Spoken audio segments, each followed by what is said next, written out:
The Brunei Economic Development Board BEDB have identified the main clusters where investments are to be promoted.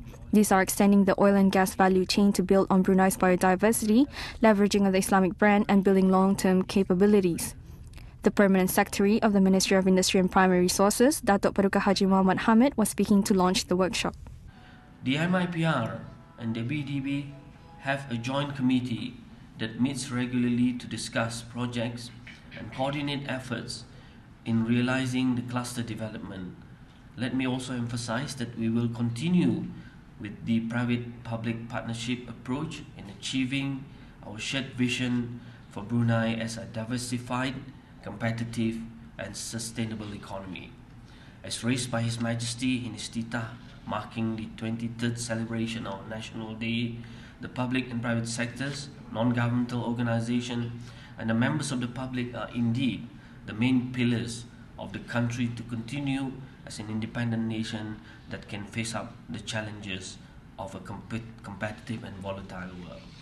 During a visit by the Commonwealth Secretariat Cluster Consultant India in June this year, the operational challenges faced by Brunei SMEs were identified as lack of innovation in design and believed that the SMEs needs to be motivated and improved in terms of their trade, finance and management areas.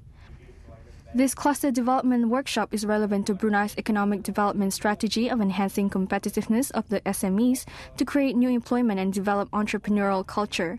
According to the advisor, Commonwealth Secretariat United Kingdom, Mr. Watipaso Mekandawire, it is important for SMEs to come together and upgrade the standard of the products and become more competitive. If they come together, they can easily work with multinationals and supply more products and more standardized products. So this workshop, we are helping EDC to develop a strategy on how they can bring small and medium enterprises together in clusters in various sectors of this economy.